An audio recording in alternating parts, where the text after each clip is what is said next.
કેમ છો? Good morning મારા વાલા મિત્રો.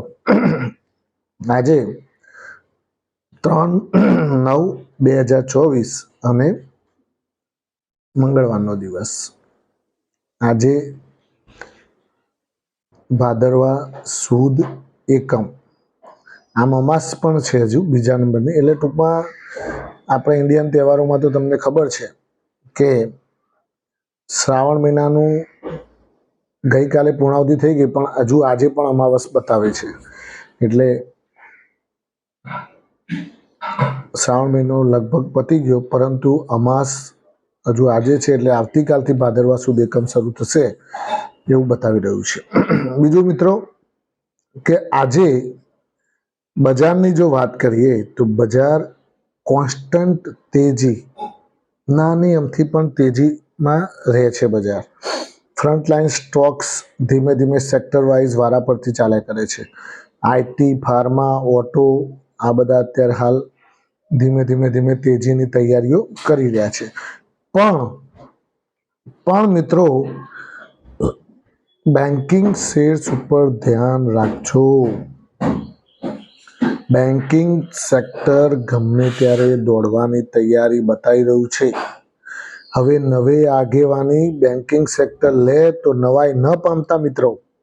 કેમ કે બેન્કિંગ હજુ બાકી છે ચાલવાનું. HDFC bank, ICICI bank, axis bank, Kotak Mahindra bank આ બધી હજુ ચાલી જ નથી. નવી આગેવાની આ બધા ઉઠાવશે અને ફરી નવી તેજી થશે અને જબરદસ્ત તેજી પાછી નવી આવશે અને મોટી તેજી આવે એવા એધાણ દેખાઈ રહ્યા છે. કારણ કે અત્યારે માહોલ એકદમ શાંત છે. 40, 50, 60, 70, 80 નિફ્ટી એટલાની આસપાસ જ પ્લસ રહે છે. પણ એકદમ તેજી આવવા માટે મુખ્ય કારણ શોધી રહી છે. ગઈકાલે મોદી સાહેબની કેબિનેટ સાથેની બેઠક હતી. એમાં મહત્વપૂર્ણ નિર્ણય લેવામાં આવ્યો. હિન્દુસ્તાન એરોનોટિક્સને 26,000 કરોડનો વિમાન માટેનો ઓર્ડર આપવામાં આવ્યો. 26,000 કરોડનો હિન્દુસ્તાન એરોનોટિક્સને નવો ઓર્ડર આપવામાં આવ્યો. એની પાસે તો ઓલરેડી ઓર્ડરોની લાઈન છે, પાછી પેન્ડિંગ છે બધા ઓર્ડરો. એટલે એ ભાઈ તો થાકી જાય કામ કર્યામાં, એટલું કામ એને મળે છે હિન્દુસ્તાન એરોનોટિક્સને. એટલે આજે એ શેરમાં તેજી જોવા મળે તો નવાઈ ન પામતા. બીજું કન્સ્ટ્રક્શન કરવાનું છે રેલવે લાઇનની અંદર 309 કિલોમીટર. ઇન્દોરથી બીજું કંઈક નામ બોલ્યા, એમાં લગભગ 309 કિલોમીટરની આસપાસનો લાંબુ કોરિડોરમાં કન્સ્ટ્રક્શન કરવાનું છે. તો એનું પણ 18,000 કરોડનો પ્રોજેક્ટ મંજૂર થઈ ગયો છે કે ભાઈ 18,000 કરોડ આમાં વાપરવાના એવું કેબિનેટે નક્કી કરી દીધેલું છે. એટલે રેલવે શેર્સમાં પણ અમુક શેર્સમાં તેજી જોવા મળે. RVNL, ઇરકોન, IRFC, ટીટાગઢ વેગન એ બધામાં તેજી જોવા મળે તો નવાઈ ન પામતા. બીજું મિત્રો, મેં તમને એક શેરનું નામ, બે શેરનું નામ આપેલું છે. કદાચ તમે ભૂલી ગયા હોય તો હું યાદ કરાવી દઉં. ઇક્લક્સ લિમિટેડ અત્યારે ટોપ હાઈ ઉપર ચાલી રહ્યો છે. મેં તમને કહ્યું હતું કે આ બહુ છુપો રિસ્તમ છે. ધીમે ધીમે તેજી એની અંદર ચાલુ થઈ ગયેલી છે. 2300-2400 રૂપિયાની વચ્ચે હતો ત્યારે મેં પહેલી વખત રિકમેન્ડ કરેલો. ત્યારે તમને મેં કહ્યું હતું કે આને છુપા રિસ્તમ છે, આ કોઈની પાસે નહીં હોય. કારણ કે આનો ધંધો જ આખો અલગ છે. બધા આઈટી શેરો BPO ચલાવે છે, બધા આ એટલો જ એવો છે કે જે KPO ચલાવે છે. એટલે આની મોનોપોલી છે. એટલે KPO ચલાવે છે એટલે ઇક્લક્સ લિમિટેડમાં ઉપર ધ્યાન આપજો. ઇક્લક્સનું સ્પેલિંગ કહી દઉં, ઘણા લોકોને સ્પેલિંગમાં ખ્યાલ નથી આવતો એટલે શોધી નથી શકતા. ઇક્લક્સનું સ્પેલિંગ છે ECLERX LTD લિમિટેડ. ઇક્લક્સ લિમિટેડમાં ધ્યાન આપજો. FSL 319.20 ચાલે છે. મોટી તેજીની તૈયારીમાં છે. ગમે ત્યારે પણ હાઈ બતાવશે, તૈયારી રાખજો. ધીમે ધીમે ઘટાડે ભેગા કરજો. કમાવા માટેના મસ્ત મોકા છે. સારા શેર્સ લઈને મૂકી રાખજો. ફાર્મા સેક્ટરમાં સ્ટ્રાઇડ્સ ફાર્મા પર ધ્યાન રાખજો. ફાર્મા સેક્ટરમાં એક નવા શેરનું નામ આપું છું, સ્ટ્રાઇડ્સ આર્કોલેબ.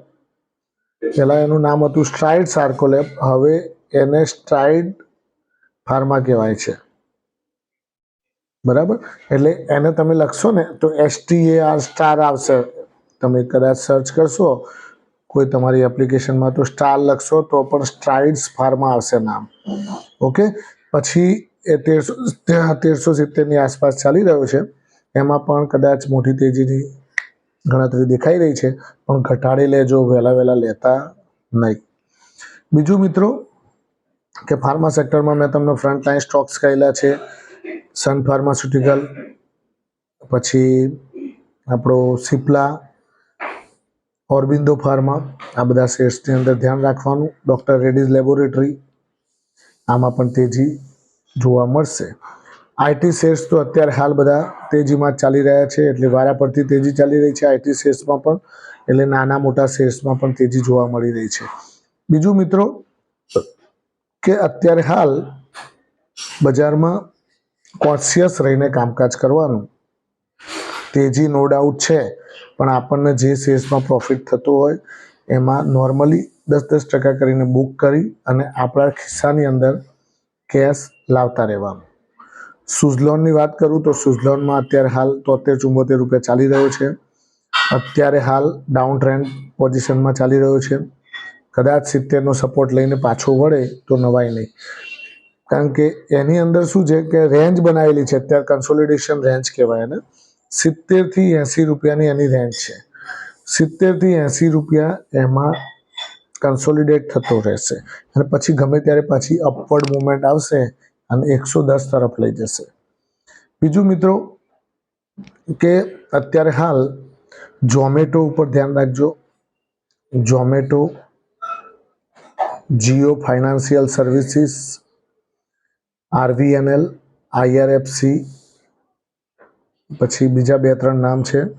ટોટલ 80 જે આવી જાતો છે, જે સ્ક્રિપ્ટો છે, એ લોકોને F&Oમાં સમાવેશ કરવા માટેનો સેબીએ પ્રસ્તાવ મૂકેલો છે. કઈ સ્ક્રિપ્ટો કીધી મેં તમને? જીઓ ફાઇનાન્શિયલ, પછી RVNL, IRFC, આ બધા જે અમુક 80 જાતો છે, એ 80 શેર્સની અંદર આ લોકો F&Oમાં સમાવેશ કરવાની ધારણા સેબીએ મૂકેલી છે. તો આ લોકોને F&Oમાં સમાવશે એટલે એ લોકોના અંદર ઇન્વેસ્ટમેન્ટ પણ નવું જોવા મળશે, નવું ઇન્વેસ્ટમેન્ટ એમાં આવશે. બીજું મિત્રો કે અત્યારે હાલ બજાર કન્સોલિડેશન ચાલી રહ્યું છે. ક્યારેક નિફ્ટી ઉપર જાય, ક્યારેક નીચે આવે, પણ ટ્રેન્ડ તો પોઝિટિવ જ છે. ભલે ક્યારેક સ્મોલ કેપ મિડ કેપમાં ક્યારેક અત્યારે મુનાફા વસૂલી આવી જાય, પણ ટ્રેન્ડ પોઝિટિવ છે. સેક્ટર વારા પરથી ચલાવી રહ્યા છે. એમાં ખાસ બેન્કિંગ શેર્સ ઉપર ધ્યાન રાખજો. બેન્કિંગ શેર્સ ગમે ત્યારે અવિરત તેજી કરી નાખશે. આપણે એ ગાડીમાં બેસવાના રહી જઈએ તો નવાઈ નહીં, કારણ કે તેજીની ગાડી ગમે ત્યારે આ લોકો રેસ આપીને ચલાવી દે છે અને આપણે એ ગાડીમાં બેસવાનું ક્યારેક ચૂકી જઈએ છીએ. એટલા માટે મિત્રો એમાં પણ થોડું તમારી પાસે જો કેશ હોય તો થોડા બેન્કિંગ શેર્સ સારા ફ્રન્ટલાઇન સ્ટોક્સ લેવાના, જેમ કે HDFC bank, ICICI bank, axis bank, આ બધી બેંકોમાં, કોટક મહિન્દ્રા બેંક અને ઇન્ડસઇન્ડ બેંક, આ બધી બેંકો પર વધારે કોન્સન્ટ્રેટ કરજો. અને ફ્રન્ટલાઇન સ્ટોક્સ જેટલા વધારે લેશો એટલું તમારો પોર્ટફોલિયો મજબૂત થશે. 50-25-25નો રેશિયો રાખશો તોય વધારે સારું રહેશે. 50% large cap, 25% mid cap, 25% small cap, આ રીતનો તમે રેશિયો રાખીને બનાવો પોર્ટફોલિયો. અથવા તો 40-30-30, 40% large cap, 30% small cap, 30% mid cap, એ પણ રેશિયો તમે રાખીને બનાવી શકો છો. મિત્રો બજાર અત્યારે ખૂબ સારું છે, ખૂબ કમાઓ અને કોન્સન્ટ્રેટ કરીને કમાઓ.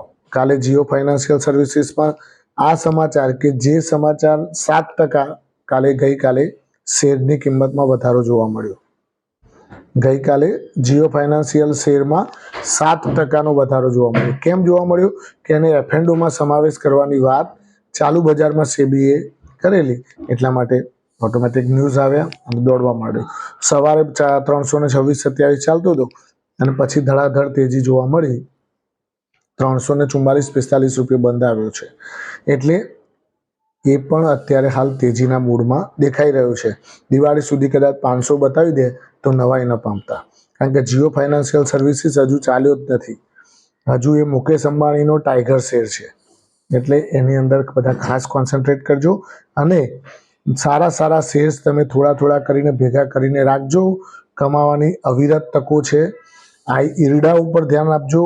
ઈરડા પણ સારો છે, ઇન્ડિયન રિન્યુએબલ એનર્જી, એટલે એ પણ એક શેર ઉપર વધારે કોન્સન્ટ્રેટ કરજો બધા. IRFC, RVNL એ તો સારા જ છે, ઘટાડે ભેગા કરવાના. અને મેં તમને 530 રૂપિયા જ્યારે RVNL ચાલતો ત્યારે કહ્યું હતું કે ભાઈ લેજો, આ ભાવે નહીં લો તો ક્યારે લેશો? અત્યારે 600 ઉપર આવી ગયો પાછો.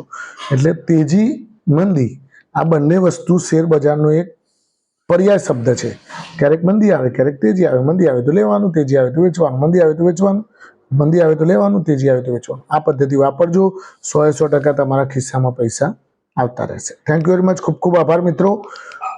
તમે કમાઓ એ જ માય પ્રોફિટ પોઈન્ટની મુહિમ છે, અને તમે સારા પોર્ટફોલિયોને મેન્ટેન કરજો. Thank you. ખૂબ ખૂબ આભાર.